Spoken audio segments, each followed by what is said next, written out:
the most fascinating thing in manifestation is that love and money are always connected. And because they both represent security, they're the one thing that every human being is seeking and desires in order to feel safe. Where you're blocked in one, you're blocked in another. Welcome back to the Mark Rose podcast. Today I have returning guest, Lacy Phillips. Hello. Hi, thank you for having me back. This is so fun. This is our third time here. I think it is our third time, and things have changed since the last time we jammed. You're going to have a baby. Yeah. I'm going to have a baby. You have a baby. Well, it's almost a terrible two. I know.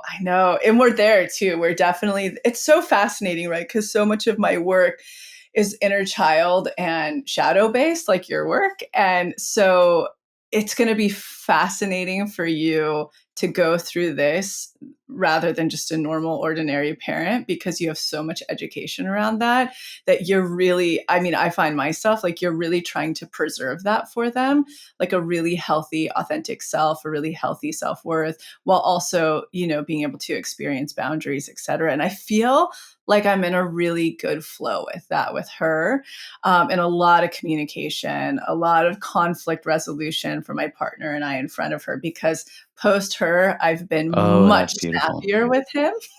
And so I'm like always running through all the inner child stuff. So, and he is so aware of it as well, because he's so receptive and I've taught him a lot about it. So we'll have things like yesterday, somehow our propane tank ran out because we have this cedar pool now and we were heating it up. And of course that was his fault. But yeah, of course it was. It meant that in the house, we wouldn't have a lot of heat, and our gas stove, to cook wasn't working. So I was like kind of bitchy all morning, and we were with her together because we're out like, seeing the bees and feeding the donkeys and doing things like that. But we're so good at, he's like, okay, in front of her, he'll be like, I really want to apologize for, and I'm like, for what? And then I have to turn it around and like do some imago. So we're really conscious of that. So that's something I'll be so curious to talk about with you at some point after you and Kai have really been like there, because you guys get it and you know it and you know what you're trying to model and preserve for this upcoming baby. Oh my God, that sounds like the responsibility that comes with an observer of how you dialogue, that reactivity. I've even noticed it just with having a nephew who's 15 months old, where I just witness my own limitations or the spaces I just haven't fully excavated. And, I think I'd love to hear your thoughts on this with your partner. Just like, I think that we get a bit lazy in the way we manage dialogue with our partners, or we might not go the full effort, like the full compassionate response. But when a child is watching, it really forces us to become even more integrated adults. Completely. And I feel like that's the spot, unlike you too, that I haven't worked on enough. Like that's my piece, because I don't think he holds me accountable as much as I should be held accountable to really integrate the way that my mother treated her partners. So now that there is this little observer all the time, we're all co-sleeping together, we're together a lot. Like it's the coolest accountability to have around now, because had we have not had her, I think I would have been lazy in this place for a long time. And it's really interesting because now that she's socializing with other kids, I'm a projector, like I'm really observant of patterns. And there are these two kids around her that can be a little bit, I don't know, like she's a more submissive kid to some kids because they're older or whatever. And so they can be like, that's my, like push her around and stuff a little bit. And I used to be a preschool teacher, so I'm able to like use rise skills, but also skills of like, hey, we keep our hands on our own body. Anyway, all this to say, it's fascinating because I look at the two commonalities with those children that are like that with her, and there's a lot of tension and distortion in the parents' relationship, versus, so that's a really fascinating thing to see. Whereas when I see her with, say, another kid the same age as the ones that are doing that, the parents who have really healthy, communication respect, etc. It's not perfect, but the tools are there, and they're a team. And the parents I see that with, those kids play so well with her. And so it's really interesting to see. I'm always watching, right? I'm like, oh wow, these two kids, what they're seeing at home of what love is and how to connect and how to, like communicate. It's if you have a more submissive party, you're going to treat them what you see that the more submissive party is at home. So it's actually the coolest thing ever that's integrated all of my work with shadow and inner child and manifestation to go like, my one objective with her is to get out of this, that she's her whole worthy authentic self. And that's going to come with conflict, it's going to come with trauma, etc. But to have the Yeah. tools to be able to navigate that in her authenticity, in her worth, in her self-esteem. So I can't wait for you two to be in that space. And it really starts to, it starts from birth, of course, but it really starts to pick up, like you're saying, right where your nephew is, like after a year, 15 months, and they're like online, they're talking, they are mimicking. And I can see with her, it's so, I wish every parent would reparent themselves and have the education and knowledge, just minimal. It doesn't have to be a ton, the awareness, because like that really is the shift in the world, period. Like it's just the shift in the world. Yeah, agreed. That ability to change oneself, to take responsibility for our own behaviors, our own way that we handle relationships, conflict. Because, when I see like, people I know whose kids, and I look at like how the kid responds to different things or how the parent responds to the child, I'm constantly just observing. I had a conversation the other day with my father-in-law, and he said, we'll talk to you guys in 17 years, essentially, because we were talking about Kyle's Yeah. childhood. I totally appreciate that because I get it. I'm not like living blind thinking my child's going to grow up with zero wounds and zero. No, because that actually I don't even think is a sign of great parenting. I think that's like, I might as well just be, what do they call them? Chopper parents, like the hovering over them, which, Yeah. if we look at the world today, has really created a lot of younger people who don't know how to sit with discomfort, who don't know how to sit with emotional challenges because their parent was constantly rescuing them from dysregulation. So they don't know how to self-regulate. I think in a lot of ways too, that has fed cancel culture, which is obviously a very complex beast. But that's just one aspect that can contribute to it. It's going to be a learning opportunity. There's no doubt. Anyone I know who has kids has said to me like, "Oh, you thought you had your poop in a group? You who don't know." And I'm like, "Oh, great. That's awesome." It is awesome. And like, especially for somebody like you and I who are like, I wanna learn more. I want to change more. I want to evolve. It's the coolest thing.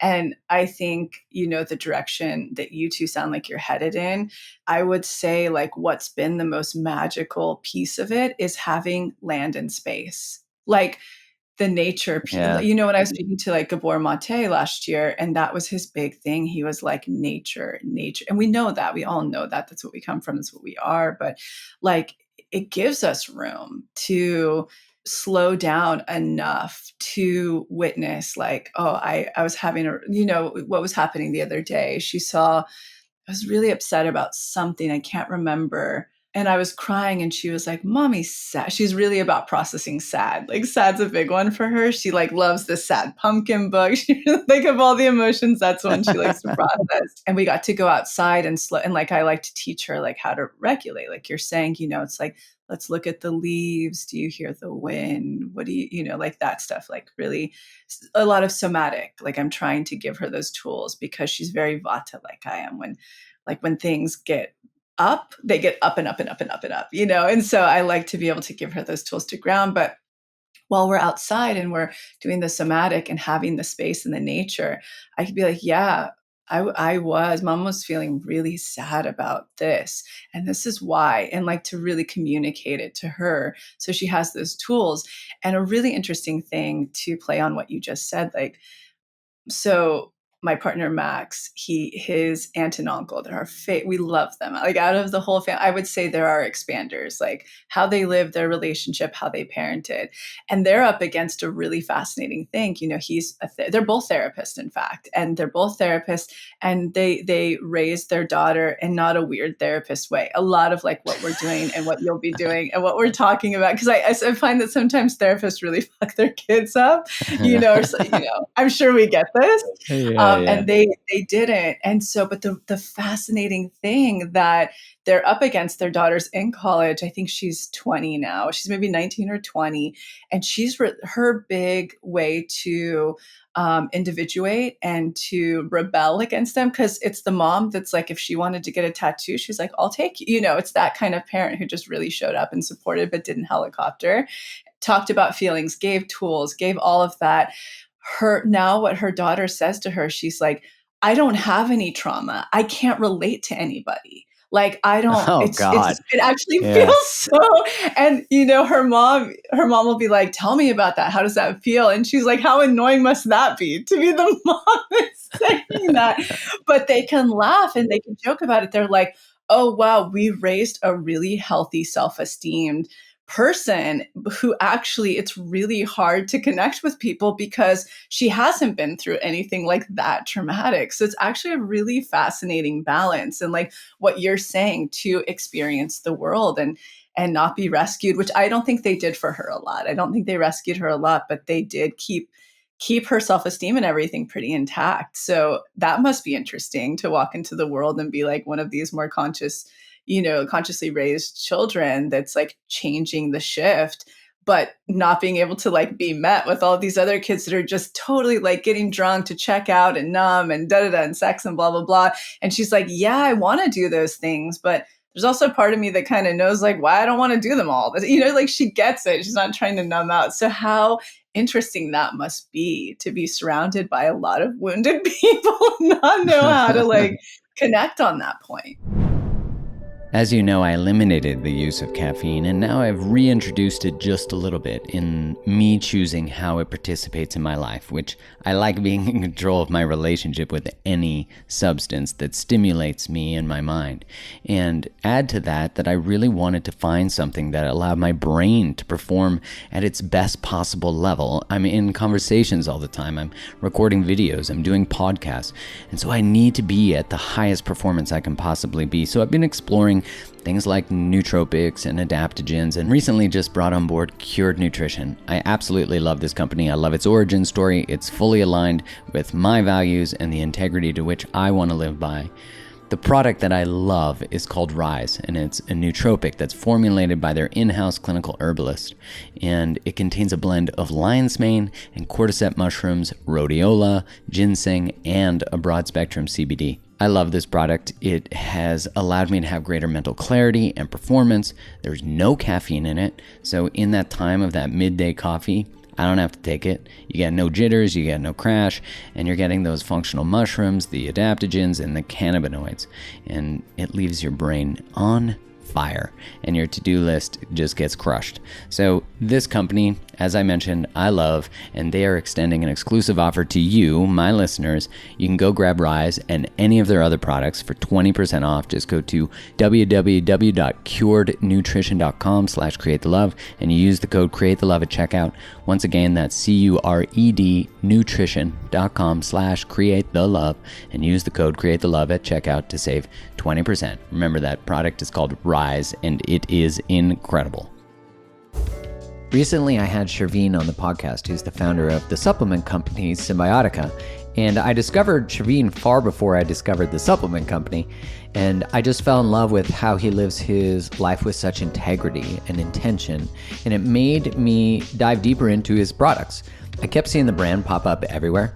And now daily I take the vitamin C, I take the D3K2, I take the magnesium, and I also take the creatine.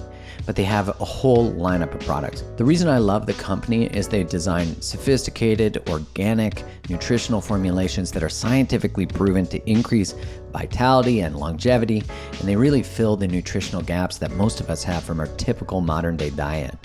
Their supplements are sourced from only the highest quality plant-based ingredients, and they utilize the most advanced absorption technology, which is really important to me. So if you currently take supplements or you're looking to find a company that makes great ones and sourcing from a company that has great integrity and uses organic products and the highest quality products, then Symbiotica, you got to give them a try.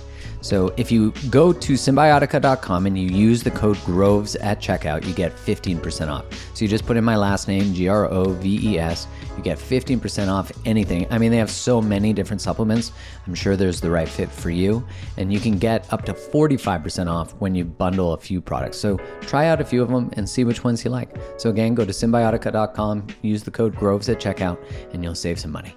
I'm in Vegas right now, so when you go to the Strip, you see a lot of that playing out of wounding, which I've visited Vegas as for a bachelor party and played out wounding. So I get it now. I like see what's going on there. Obviously not everybody, but when I see it, I can just see it, and I'm just like, oh man, this city just monetizes a lot of that. Mm-hmm. Yeah, the idea too of how does one raise a self-regulating kid in the center of a city in when systems are traumatic, all those types of things where there is more stimulus. And really that is, the act of rebellion is being able to do that even within those systems and also to opt out of them. Because, I know lots of people all over now who are moving to the country in any way they can to be on the land, to be with the land. And, I look at the future and I think about how I wrote a Substack on this recently. We'll put the link in the show notes, but I wrote it just about how there will be a point where we're sort of choosing our way towards more technology. And maybe that's integration with technology, even, or no technology or very little, and really being with land. And gosh, maybe it's because I'm like Gen XY that I remember life before. So I actually do have a craving towards it. Mm-hmm, mm-hmm. But Same I here. feel like there's a lot of young people who crave it too. So if you're young and you're listening, I'd love to hear that. What are you being called towards? Because kind of like the future of business today often requires technology, right? And it's like, how do we dance with it while not letting it totally dysregulate us? Because we are not designed from a nervous system perspective to be with technology all the time. And yet I find even with myself, knowing that I am competing with the biological stimulus that comes from a phone. I watched my nephew, who literally never watches TV, never uses phones. Every once in a while, we'll show him a Like video. FaceTimes you or something. Yeah, and we'll like show him a video of him dancing or like doing something, Yeah, and we're the same. It's that yeah. limited. But man, he like looks at it and he's like, He can operate it. yeah, and he's like, more. I'm Yeah. like, Oh, yeah. how are you even addicted? Like, you've had he doesn't even know what you can find on there. Like, there are so many teddy bears and animals. And I'm just like, wow, he's not even exposed to it. He doesn't even, technology is not used by his parents to regulate him. He has a parent or a caregiver, or like, we live with them right now. So he has one of us to be able to co regulate with. I'm curious the correlation of what we're talking about this and the correlation to the nervous system of your work, because how having a child has informed your work maybe further. And also, maybe you can actually, for the listener, explain a bit of what the work is that you do. This is a conversation that's always going on in our household. And it's like you, I'm actually just always philosophizing it, because I'll explain the work and stuff, but it's interesting, having a child because we're very similar to, how you're either, I don't know, your in-law, I don't know who they are that's this nephew's from, how they're parenting, Oh, like sorry. Yeah, this my Kylie's twin. twin. Got it. Okay. So yeah, so limited. And so we're also like, how do we rate? And this, I think, is just such a philosophical question, like you're saying, from a nervous system, biological standpoint. How do we raise her to where she has the tools needed to choose either direction in life, analog or not? Like how can she farm with the chickens but know how to blockchain? that's where we're going. You know what I mean? So it's an interesting philosophy. I like that. I like that. It's like from chicken coop to crypto. Totally. I think about that a lot, right? Like my dad, I remember when he was really trying, he was a 20-year-old dad and he's trying to teach me how to count and multiply. And the way he did it, that was really intriguing, that I always appreciate his version of like how, and this was on a ranch where we had, chickens and cows grazing, et cetera, cattle. He taught me to do that through playing poker with chocolate chips. Like I want that variety for her. But like to explain my work a little bit and get into the nervous system and how it's been informed by being a parent. So for those that are new that may not be familiar with me, I developed a version of manifestation, realizing I had gifts. One of them is claircognizant, meaning I just know things. It's the hardest gift to have because it's not like I see the future. I don't hear messages. Things come into my head and I just know them. And that's how the system of manifestation came about. And it's very different than the law of attraction or the secret or many of these more abstract versions of manifestation are that exist, because the fundamental foundation of it is that it's all based in our subconscious. It's just like you're teaching. It's all based in our subconscious. It's completely backed by neuroscience and psychiatrists. So we have that fully backed. And basically the three big factors that are different about our process, unlike the familiar new age manifestation that exists out there, is that one, we don't manifest from our thoughts, we manifest from our subconscious mind, the imprintation we took in of everything we experienced from 0 to 7, 14 if I'm being generous, and of course beyond that any trauma we've experienced. So just pure straight neuroscience. And then the second piece is a lot of things you'll hear in manifestation is fake it until you make it, visualize until you can smell and see it, etc. And something that I realized very early on, it's what we call expanders. So again, it's just another form of neuroscience. We have to see to believe. If we are manifesting this mansion and whatever, the silly thing that's we were never exposed to as a child, we still have never been exposed to in our career, in our adult lives. And we're just sitting there visualizing, or a relationship, for instance, that our parents and our caretakers and the people that modeled relationships to us growing up did not at all signify what we're calling in. And we've never experienced or witnessed that. We have to go out and find expanders. We have to go literally see to believe, to show our subconscious that it's safe and that's possible. And then the third component of it that I never heard about and I figured out very easily from my gifts is called aligned action. And so a lot of the times we're tested from the universe, and this will ring true to anybody who's ever manifested something really big. And before it came in, were you tested to see if you would settle for the old things you used to settle for in the past? So let's take relationships. Like, you had that emotionally unavailable partner, you finally let them go, or there was a breakup and you started to call in the next relationship. Did you start to the list? Let's say you were calling in that next experience. People will come, or dating experiences will come to test you. Are you going to settle for the same stuff you used to settle for? So taking aligned action, passing those tests, jumping off cliffs, etc. So it's a manifestation process that's just really dealing with your inner child, your shadow, and it works. And so like the really cool thing about it is that we have now thousands of testimonies. And so on our site, when you go to the motivation, the testimonial portal, we always say that's the first place to find expanders, because on it, we have it all like labeled out, whether it's you're calling in home or money or career or relationship or et cetera. And then we Oh, have that's cool. hundreds of them. It's so cool because you get to read them and they walk you through their entire process, because our process is step by step. A, B, C, D. First, you learn the process, then you go right into dealing with your inner child, right into shadow, and beyond that, learning the energetics and how to read, basically dancing with the universe. And so a big part of that's expanding, and you'll read and you'll get to like see the photo of the person and the Instagram handle and exactly how they did it to manifest what they wanted. So that's the process in a nutshell. And now how it's really informed, like being a mother has informed my work. I like to say that I feel like I'm cursed with my own work as being a parent, because sometimes it's like, man, I wish we could just turn on the TV and eat sugar coated Cheerios and just fucking zone out. But there's no point that I can because I'm way too aware of inner child and shadow. I'm way too aware of it. But the coolest thing is, I know I can't do this on my own, and I am privileged to need support in this process, especially to do work and manage like a farm and the things we have going on. That it was so cool to be able to manifest the perfect caretaker. We had like she is so conscious and with it and gets it and had done my work oddly before coming in. So Oh, she's wow. so That's informed by cool. inner child and it's the coolest thing.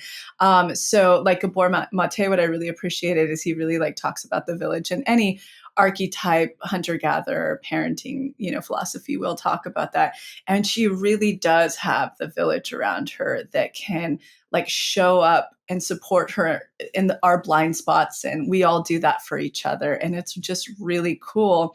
But I would say like probably the top three things that has shifted since becoming a mother in like to be magnetic and the work is we've brought in somatic experiencing through our licensed and family therapist, Janelle, who really helps us like create all of our hypnosis process, because the way that one changes their subconscious programming within our work is a very, very specific hypnosis process that we use. A lot of people who aren't familiar with that, it's just a very simple type of meditation that has been completely structured with neuroscientists and therapists using EMDR informed work, somatic experiencing, and somatic became so big to me after being a mom because of just what you said, regulating, like learning how to. The only way a child can, their nervous system has no way of regulating outside of us, especially as a newborn on until they reach a certain age. So, like, I had to be so aware when she was little, and all of the caretakers, my partner, Nadia, who supports us, of how to keep our nervous system regulated at all times in order to help her co regulate. And now she's at a place where we're getting to show her how to regulate and use what these tools like somatic experiencing. And then also, so that's a big piece we've incorporated into our work. And then the EMDR informed pieces. So Janelle's also an EMDR therapist, like a phenomenal one. And beyond that, she was a client of mine early on in manifestation. So she like knows this work in and out, that she helped us create our new hypnosis. And why that's so big is post having Teddy, Theodora, but she goes by Teddy, like I had thought I had addressed most of my inner child stuff. It's an ongoing process forever. It's a whole new layer. And for me, I needed to super speed the process of unlocking and unblocking that stuff and creating new neural pathways quicker, most importantly, like desensitizing the emotions surrounding certain events.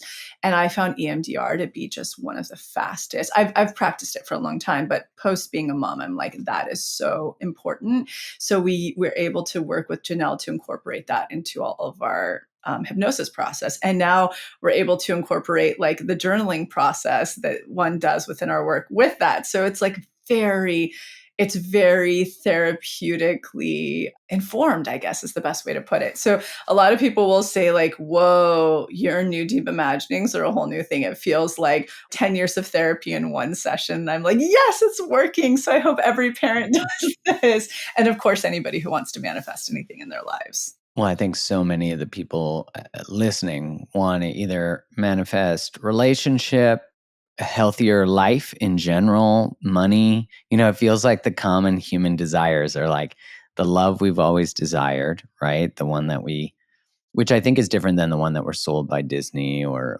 rom-coms, Completely. very different, because it's not this elated thing that makes you float away. I think really deep love and connection actually grounds you, which is a foreign thought often, not always, but also the desire for money, because one of the things about existing in the systems that we exist in, at least my belief is, I'm curious what you think, that the way out of them is actually to generate the income to be able to leave in whatever capacity that is. I think it's a different number depending where we want to live, how we want to live. But, it is, how do you dance in the system and use the system? Like play the game when you need to play the game. And I think part of what we don't understand both relationally and monetarily is that the limitations that we usually hit, as you were saying, are unconscious. We don't even know that the reason we're not calling in the partner or creating the partnership with the partner we're with is because we're afraid of the upper limits or have never seen beyond what we're trying to achieve. So if we've never witnessed really powerful partnership, we're not going to know how to create it. And we might not even think it's possible. So like you said, expanders are required. Being around and witnessing people who are in healthy, deep connections, looking at and learning about how people move with money. Like I have friends who grew up in families that their parents were entrepreneurs and business people, and they just like, there was never in their mind anything that was a limitation because they witnessed their parents blast through limitations. As where I grew up with parents who had your sort of standard rules. My dad was a provider, my mom stayed at home, and she went to university and all the things. And those were still great examples, and I'm grateful for the lesson, but it taught me different things about money than someone who grew up with lots of wealth. Like for me, a lot of what I sort of witnessed in society and within my family system, not explicitly, was that people who had money were bad, that they were evil, or that they were deceptive, or they got it through lying. And it was just like, there's so many nice people who have money. Like that's not true. There's many people who don't have money who aren't nice. So it's really interesting how so much of our unconscious actually shapes what we think is possible. But if we don't know what's there and that it even needs to be shifted, we won't realize why we're never even allowing or seeing these opportunities show up for us. So I'm curious how that intermingles with your work and what your thoughts are on that. Yeah, this is such a great topic. We cover this so much in the work. Number one, I'll start with like the most fascinating thing in manifestation is that love and money are always connected. And I may have talked about this before on the podcast, but I'll refresh. It is crazy. They're completely connected. So the way that I like to say it is where so let's say people will say, well, if they're connected, I'm in a great partnership. However, like monetarily, I'm really struggling. And the way that I like to put it, number one, because they both represent security, they're the one thing that every human being is seeking and desires in order to feel safe.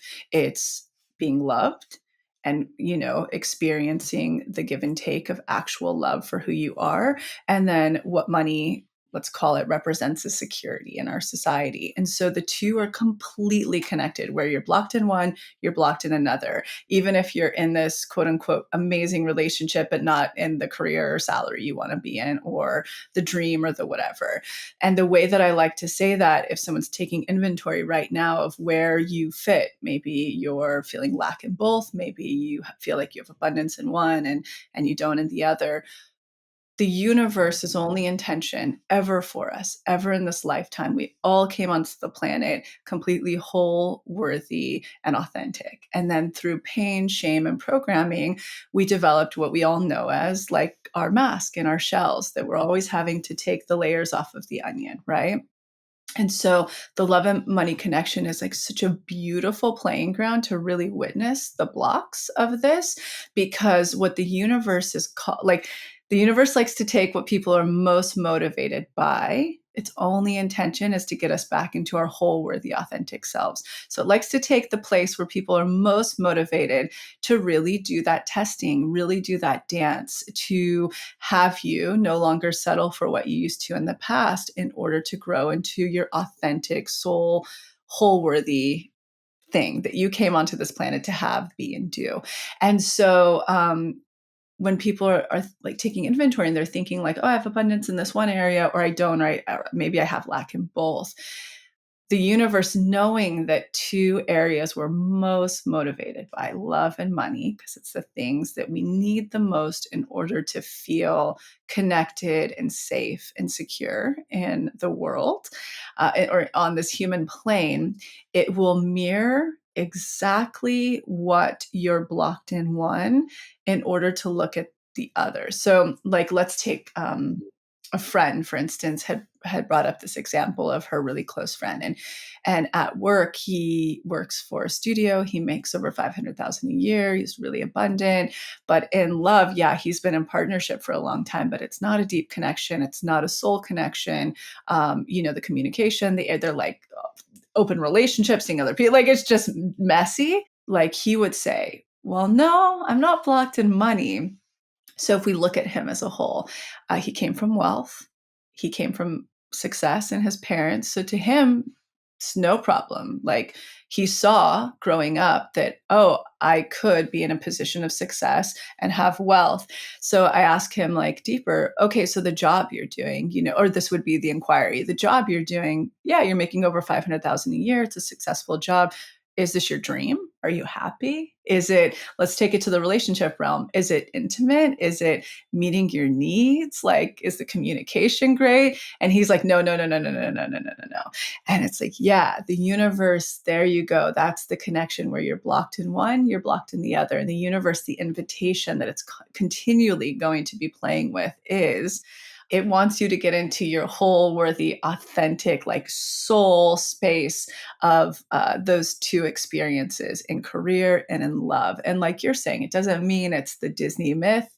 It doesn't mean it's the thing we've been fed in media. It means being in connection, working out your karma, being in your deepest, most intimate relationship, like you said, grounding. Like what I like to say, it's the fan that flames. What does it do? It's like feeds the fire. It helps you grow. It helps you do all the things. Yeah. So it's really, really fascinating how they're always connected. So like we have a course on both. We have love and money. And so something that I'm becoming very interested in because I love finance because I'm an Aquarius. Like nothing to me means like nothing means more to me than freedom. Like that's the one thing that is the most valuable thing in my life. And so one thing I've been working towards when I started this company, it became successful very quickly. It's a very new form of manifestation that people were like, wait, what?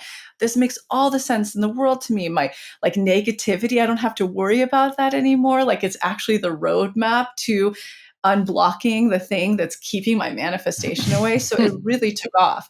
And so, like, before there was a big team, I started to make money. And the very first thing I did was I really educated myself on finances. I was like, I'm going to turn all of this into something greater. I'm always going to live beneath my means and I'm going to invest really well.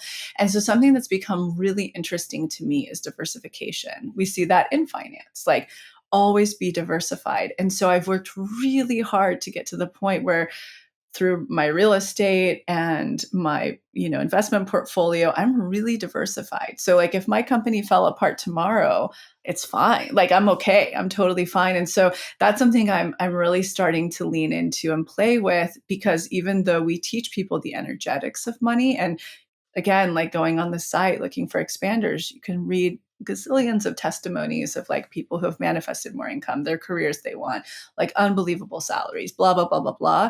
But now the thing I'm becoming really interested in is like teaching people diversification so that you can have freedom. Like that's the piece that no matter that your security, happiness, connection is never dependent on something, some one thing.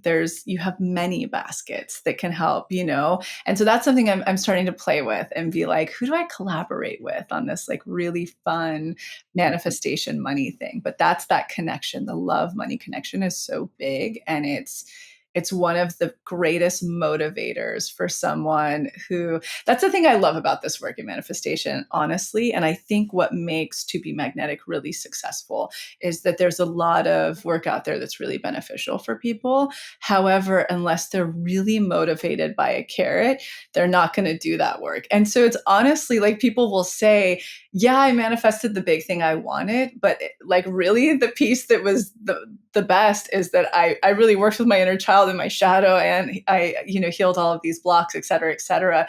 That it's kind of the coolest thing because people are so motivated to like find the love or find the money or have the career or the home or the whatever, that the real gift is that they do the work to integrate and change and all of that stuff. But that I would say that those are the two biggest motivators for people, love and money, for manifestation. Yeah, it makes so much sense. And just this crossing of recognizing where you settle emotionally in one area of your life will transcend to other areas, even though we might see monetary success or we're in a relationship, which actually doesn't equate relational success. At It's all. like, are we actually happy? Are we thriving? Is it Are people's inviting us needs to met? grow? Because we've inherited so much, and I was just writing about this the other day, just this idea that what we inherited wasn't really, we inherited a bad rap in a lot of ways in terms of what we've witnessed relationally. And that's not anyone's fault. It's that up until this point and still true today, a lot of us depended on our relationships purely for survival or purely to raise children, but not actually looking at them as a place where we can self-actualize, where we can heal things. Like, who in our grandparents' generation was like, I'm so grateful for your grandpa. He like brings up my stuff and it really makes me want to look and heal the things that I went through, growing up in the Great Depression, whatever it is. I never heard that. No, no, That's no. so rare, you know? So I think being able to look at the money part of it too, because the diversification, that's interesting. There's a book, Feel the Fear and Do It Anyways. I remember reading that years ago. And in it, they had this thing that they're like, if you lose your relationship and your relationship is your life, it's going to feel like you lost your life. But if your relationship is just an aspect of your life and your relationship dissolves, you still have all this other, parts of you. And that really, I think Gabor Mate, when I interviewed him, he talked about healing is really the restoration of wholeness. And I think about that big shift relationally is that we have to see relationships as being an aspect of our life that we invest in, that invest in us, that have payoffs, dividends, and also require, sweat equity. But also, if we did lose it, we'd be okay. And it doesn't mean we won't be devastated or grieving or sad or anything like that, but that there's just a deep knowing that you have a self still. And I think there's something that has been made romantic about the eradication of self or self erasure and Mhm. sort of like laying it at the throne of love, which I'm like, oh, that self erasure for love? That doesn't, it should be like self magnification through love. Totally. Just sounds like a trauma bond to me. I'm like, no, this is, and that's so romantic to people, right? But again, that's just like the media myth.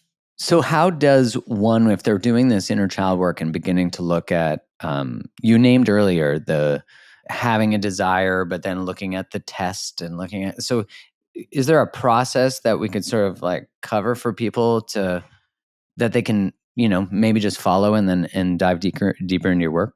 The one thing I love to start people with, they're like, I'm not ready to do all, like, I'm just curious about this whole method, let's call it. It's really liberating for people and I mean, this is huge for you in your work, that I like to tell people that no is the most magnetic word that you have. Like, so it's so funny with like old manifestation. It's always like, think positive, be in the vortex, be in the love frequency, don't have negative thoughts. And it's like, in fact, all that's going to do is keep you complacent, like right where you are. You're not going to get out of that. You may have little things that come through and happen, but nothing big is going to shift and you won't see results in manifestation. However, when you start to set boundaries and you start to say no, you want to talk about magnetism. Because it's like the universe is like, oh, wait a second.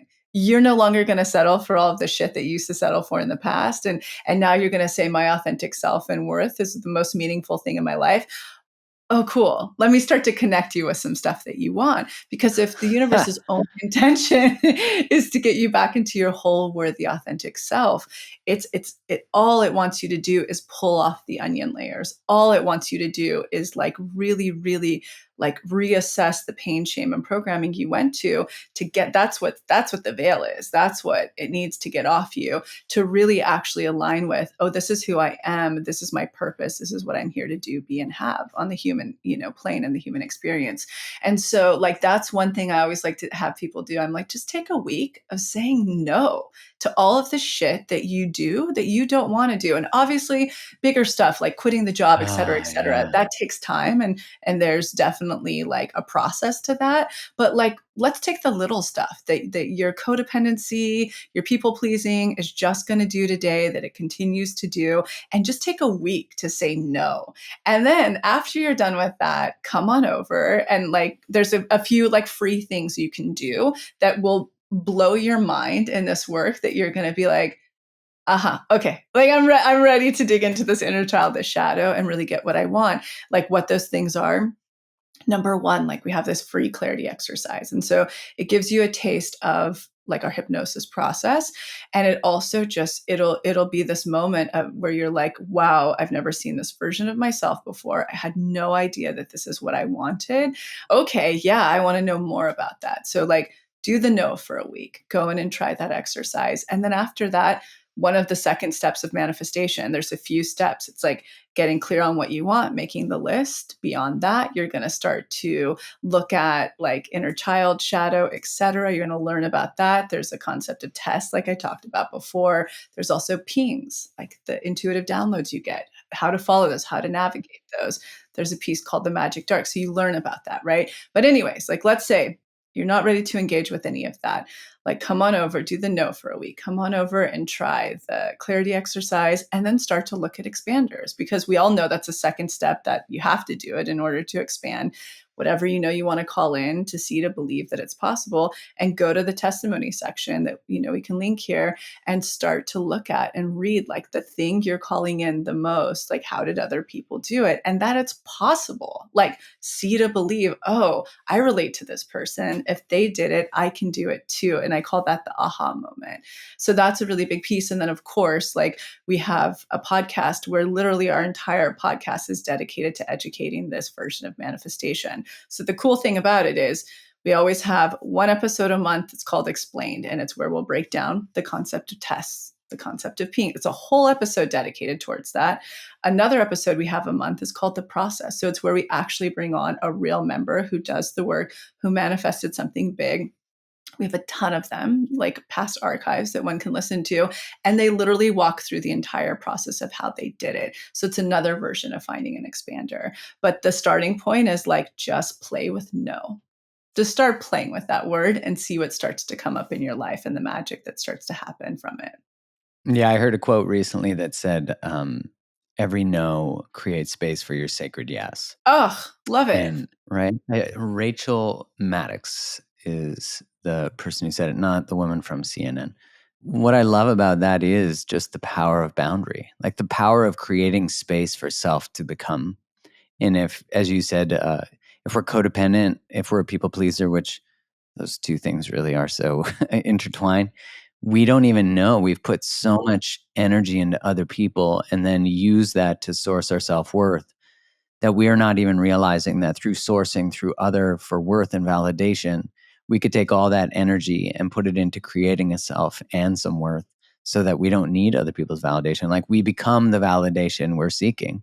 And that is such a powerful shift when we go from trying to, figure out, as you said, our two motivators are money and relationship. And I've certainly seen that. There's very few people that don't deeply desire great connections and likely great wealth.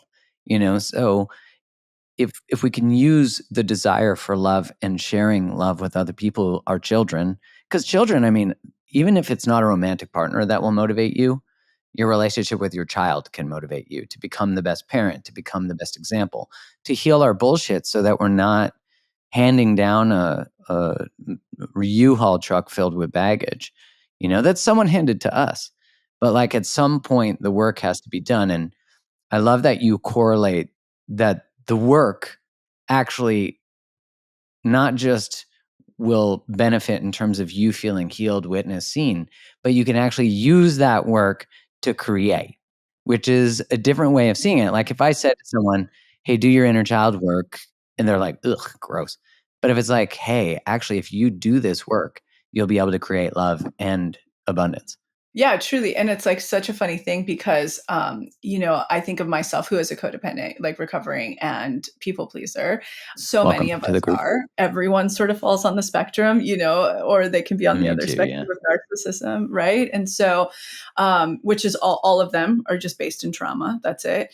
But the thing that is interesting, like I love what you said, is, if you identify as a codependent or a people pleaser, and like, just saying no to create boundaries, to create self, that can sound really scary. Like that sounds really like, holy shit. It sounds exciting because it's like, oh, how liberating that would be, but very scary to take the first steps. But the coolest piece, like we're talking about, is that in combination with just knowing a few parts of like strategy, like of how to manifest, will get you what you want. Like nothing should sound more exciting than that. So not only, and so like when we talk about the category of, let's say, love, like someone who's calling in a child, partnership, also repaired relationships with caretakers, parents, like actual integration where there's no longer there's that healed part where there's no longer animosity or anger, or you process that. So like that's like, let's say that love, there's a lot in that category. But when we say money, wealth, everybody's version of that is different. But not only that, when we're talking about like energetics of manifestation, everything that sits in that is home. It's also like salary. It's also career, dreams, entrepreneurship, all of that sits in that. So like how cool is it that when you start working on one, you're automatically working on the other, and they start to meet each other, and you start to grow in both and manifest both. Like, so for the person that's out there identifying like, ugh, the word no and boundaries, how do I even do them, which you teach wonderfully on, that sounds really scary. Well, the cool thing is that in combination with just knowing how to dance with the universe a little bit, is going to get you everything you want. Like that's so awesome and motivating. And I mean, you can attest to this in your life in your own way. And I certainly can. Like through healing and integrating and doing that work, I have manifested everything I want, like everything I want.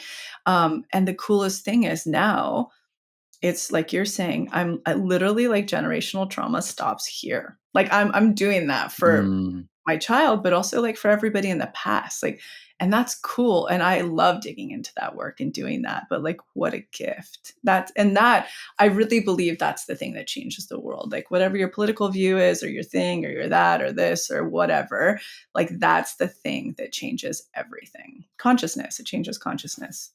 Yeah, I agree. I think when you can sit with all the complex parts of yourself, you can sit with the complexity of other people.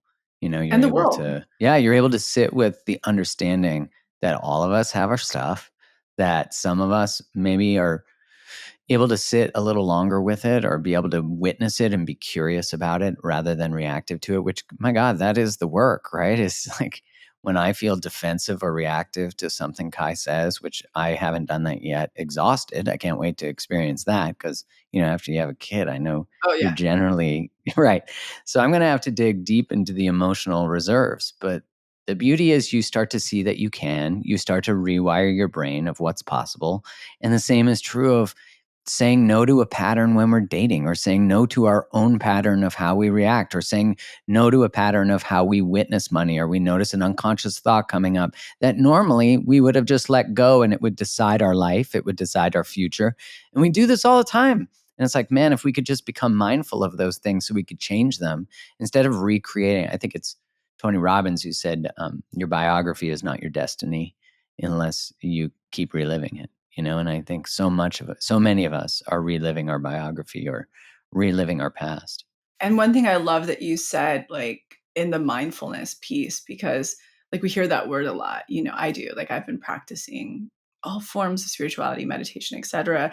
And I feel like I'm just starting to grasp it. And like my version of where I'm at with that is I'm no longer triggered when the old lack thought pops up, or someone has an opposing view to me, or in my relationship, that's always going to be work, but it's not as drastic as it used to be. I used to be a runner. I'm an avoidant. So I'd be like, fuck it, I'm out of here. See ya. Like my mom did that with me and her partners. Like she would just take her kid and leave, like it's so damaging. But Like, that's mindfulness to me, or maybe it's level 1 after practicing a lot, like, how freeing it is to no longer, like you said, let that thing control our destiny. Like, the mindfulness to have the space between, that's when you've really done the work and you started integrating a little bit, to have a little bit of space when those old things you're no longer feeling reactive to, and you have a little space to be like, let's pull into the reserves here. How do I address this? I'm no longer going to freak out, be in lack, do this, like lash out, etc. Like that to me is wealth. Like that's real wealth, to be able to no longer be controlled by that anymore. Mm. Oh man, to no longer be controlled by the automation, you know, to choose to write our own programs, to choose to create the things we want. Lacy, it's always such a gift to have you on here and share your thoughts and feelings. And I'm excited to have a conversation once I have some parenting under my belt. Yeah.